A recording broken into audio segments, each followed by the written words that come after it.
Hi అండి, అందరికీ welcome to my channel. ఈ సమ్మర్లో మేమందరం కలిసి కర్ణాటక టూరిజం ట్రిప్కి వెళ్ళామన్నమాట. ఇక నైట్ 10కి స్టార్ట్ అయ్యింది బస్సు. ఇక అందరు చుట్టాలని అందరినీ అక్కడక్కడ వాళ్ళ ప్లేసెస్ నుంచి అందరినీ ఎక్కించుకునేసరికి మేము స్టార్ట్ అయ్యేసరికి 12 దాటిపోయింది. ఇక అందరూ ఒక్కొక్కరు చక్కగా ఎక్కుతున్నారు. అందరినీ ఇలా చూడండి ఒకసారి.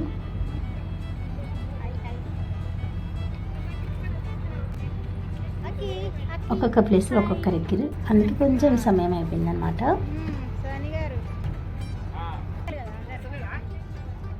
బస్సులో మేమందరం చిన్న పెద్ద అందరం కలిసి ఒక 50 మంది దాకా వెళ్ళామన్నమాట ఈ టూర్కి.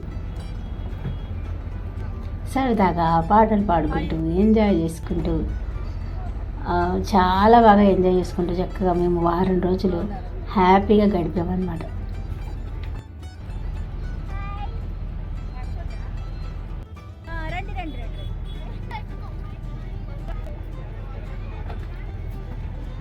కానీ మంచి ఎండాకాలం వెళ్ళినాము. ఫుల్ ఎండలు అయితే చాలా ఎండలు, చాలా దాహంతో ఇక చాలా వాటర్ బాటిల్స్ కొనుక్కోవడం, వాటర్ తాగుతూ ఉండడం అలా జరిగింది. కానీ కొంచెం ఈ హంపి మాత్రము కొంచెం మనం వేరే టైంలో చూస్తే బెటర్. ఈ ఎండాకాలంలో మనం ఎక్కువ హంపి టూర్లో ఎక్కువ ప్లేసెస్ని విజిట్ చేయలేకపోయినాం ఈ ఎండ కారణంగా. ఎందుకంటే అది మొత్తం బండలు, పెద్ద పెద్ద కట్టడాలు, రాతి కట్టడాలు కనుక వేడి ఇంకా ఎక్కువ ఉంది. ఈ వేడికి మేము చాలా వరకు వెళ్ళలేకపోయాం అన్నమాట. అదే కొంచెం కొద్ది టైం ఈ ఎండాకాలం కాకుండా వేరే కాలం వెళ్ళుంటే, కొంచెం చలికాలం అలా వెళ్ళుంటే ఇంకా కొన్ని ప్లేసెస్ విజిట్ చేయగలుగుతుంటే మేము అనిపించింది అన్నమాట.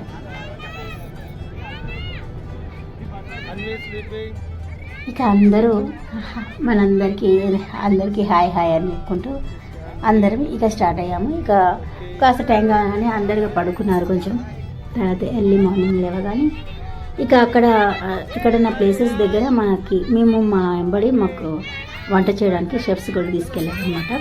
ఎందుకంటే అక్కడక్కడ హోటల్స్లలో ఫుడ్ మంచిగా ఉంటుంది, దొరకదు, ప్రాబ్లం ఎందుకని మేము వెంటనే షెఫ్స్ తీసుకెళ్ళాము. ఇక ఎక్కడైనా ప్లేస్ మంచిగా దొరుకుతుందా అని చెక్ చేస్తున్నాము. ఇక్కడ కొంచెం కొద్దిగా హంపికి ఒక ½ అన్ అవర్ ముందే కొంచెం ఒక మంచి ప్లేస్ దొరికింది. కాకపోతే అక్కడ వాటర్ ఉన్నాయి, చాలా లోతుగా ఉన్నాయి వాటర్. పైగా వాటర్ పెద్ద ఫ్రెష్గా కూడా లేవు. అందుకని అక్కడ ఒక నిమిషం అలా దిగి అక్కడ వాతావరణం అదంతా కాసేపు చూసి ఇక మళ్ళీ కొద్ది వాటర్ కూడా కలర్ కొంచెం చాలా గ్రీన్ కలర్లు ఉన్నాయి. ఆ ఫ్లో వెళ్తుంది, కానీ చిన్నపిల్లలు ఉన్నారు కదా, అదంతా దిగలేరు. పెద్దవాళ్ళు అయితే కాస్త దిగి కాలు చేతులని కడుక్కోవచ్చు. చూసాం అక్కడ ప్లేస్ ఎలా ఉంది, ఇక్కడ చెప్పి ఏమైనా వండుకోవచ్చా అని చూసాం. వాటర్ ఫెసిలిటీ ఏమైనా ఉందా అని. నీళ్ళు అయితే మస్తు ఫ్లోగా వెళ్తున్నాయి, కానీ అంత క్లీన్గా లేవు వాటర్. ఇంకా అక్కడ వెళ్ళాక ఇది ఇటు సైడ్ బయటికి వెళ్తున్న వాటర్ బాగా చెత్త అంతా కొట్టుకొచ్చినట్టు కొద్దిగా ఫ్రెష్గా కూడా అనిపించట్లేవు. ఇక మళ్ళీ ఎక్కేసి ఇక డైరెక్ట్గా మేము హంపిలోనే ఇక దిగేసాం అనమాట. అది హంపి ఎంట్రీ అవుతుంటేనే అక్కడ కట్టడాలు, అవన్నీ కూలిపోయిన కట్టడాలు కనిపిస్తూనే ఉన్నాయి. స్టార్టింగే అక్కడ దూరం నుంచి గుళ్ళు, గోపురాలు, కూలిపోయిన అది మొత్తం స్తంభాలు అన్నీ కనిపిస్తూ ఉన్నాయి. ఈ ఆటోస్ అంతా ఇక మనము అక్కడ హంపిలో చూడాల్సిన ప్లేసెస్ మొత్తం ఈ ఆటోలలో తీసుకెళ్తారనమాట. మేము దిగినాక కూడా ఈ ఆటోస్లలోనే వెళ్ళినామన్నమాట. అక్కడ వాళ్ళు ఇంకా మనకు ఆ చుట్టుపక్కల ఏమేమి ఉన్నాయో విజిటింగ్ అన్నీ చూపిస్తారనమాట.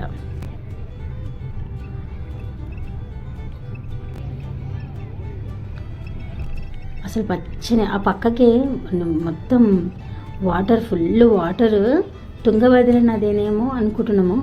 అక్కడ వాటర్ ఫ్లో మస్తుంది, అందుకే ఈ సైడ్ అన్నీ పచ్చని పొలాలు, చెట్లు, గ్రీనరీ అయితే సూపర్ ఉంది. సైడ్లోకి అయితే పక్కకు తుంగభద్ర నది కనుక ఆ నది వచ్చి ఇక్కడ వాటర్లో కలుస్తుందా మనకి అంత ఐడియా లేదు. ఇక ఎంట్రీ అయిపోయినాము, ఇక హంపిలోకి ఎంట్రీ అయిపోతున్నాం. హంపి కమాన్ చూసారా ఎలా ఉందో. ఇక లోపలికి ఎంట్రీ అయిపోతున్నాము. ఎంట్రీ రాగానే హంపి బజార్ అని మనకి ఆ బోర్డు కనిపిస్తుంది. అప్పట్లో అక్కడక్కడ ఎక్కడ ఇప్పుడు మొత్తం 11 వరకు పొడవుగా బజార్లు ఉండేవంట, ఈ రత్నాలు రాసులు అమ్మేవి. ఈ టెంపుల్ అయితే ఎంత అందంగా చేశారంటే శిల్పాలు అయితే సూపర్ ఉన్నాయి. ఇక ఈ కూలిపోయిన కట్టడాలు ఎలా కనిపిస్తున్నాయి చూడండి దూరం నుంచి బస్సులో కూడా. అసలు అవన్నీ శిథిలావస్థకి వెళ్ళిపోయాయి అన్నమాట మొత్తం. అప్పట్లో శ్రీకృష్ణదేవరాయలు పరిపాలించినప్పుడు ఇవంతా ఎంత హడావిడిగా ఉండేది, ఎంతమంది జనాలు ఉండేటోళ్ళు అసలు. మళ్ళీ ఒకసారి 369 బాలకృష్ణ సినిమా మళ్ళీ చూడాలనిపించింది. చూస్తే ఇంకా బాగా వీటి గురించి తెలిసేవేమో అనిపించింది. అసలు చూడండి అసలుగా మొత్తం ఇవన్నీ 6 నెలల పాటంట ఈ హంపి నగరాన్ని బహుమతి సుల్తాన్ మొత్తము 6 నెలల పాటు కూల్చేశారంట. ఎంత మొత్తము అసలు కొన్ని వాటిని అయితే మొత్తం అక్కడ సైడ్ కాల్చేసారంట. అంత ఘోరమైన పరిస్థితి పాపం ఈ హంపి ఎదుర్కొంది. శ్రీకృష్ణదేవరాయలు ఉన్నంతకాలం ఏ ఇబ్బంది లేదు, చక్కగా మంచిగా ఆయన చనిపోయిన తర్వాతనే ఇలా హంపి ఇలా అయిందనమాట.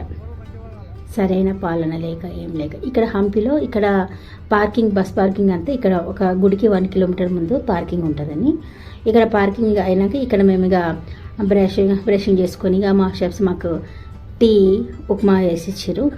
ఆ టీ ఉప్మా అయిన తర్వాత ఈ ఆటో వాళ్ళు మాకు డైరెక్ట్ తుంగభద్ర నది దగ్గరికి తీసుకెళ్తా అన్నారు. అక్కడనే స్నానాలు అవి చేసుకొని ఇంకా వేరే టూరిస్ట్ ప్లేస్లకి అక్కడి నుంచి అట్టే వెళ్ళొచ్చని.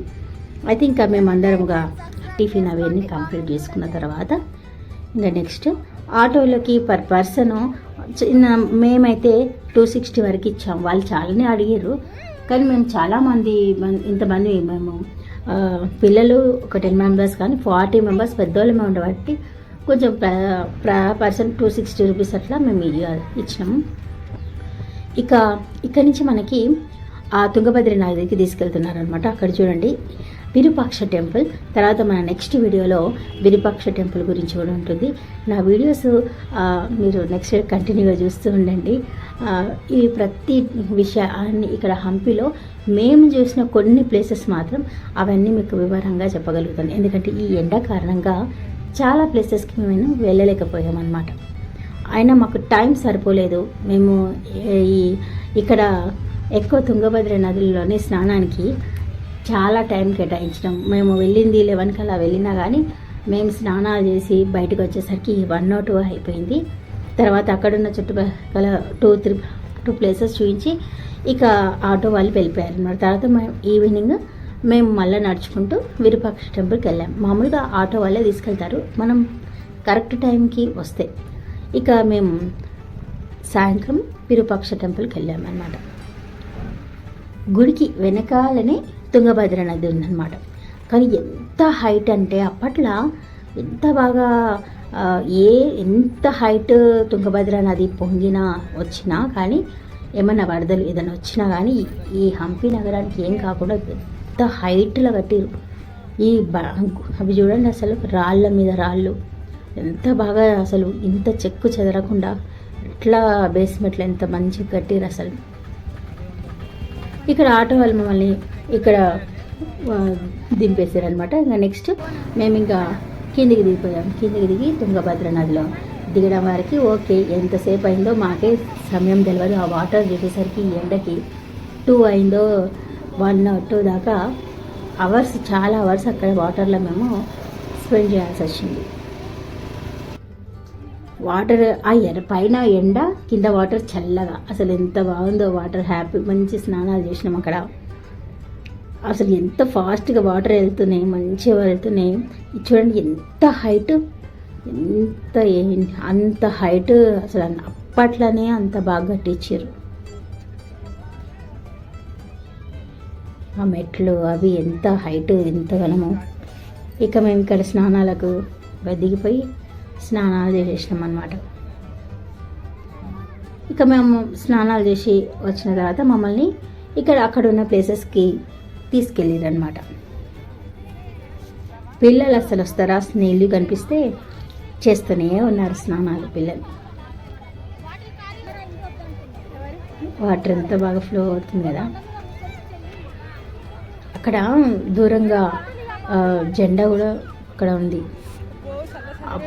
అప్పట్లో పురాతన ఏదో స్తంభంలాగా ఉంది, దాని గురించి నాకు అంత ఐడియా లేదు. ఈ ఫోన్ మీద వాటర్ పడ్డట్టునే క్లియర్గా లేదు.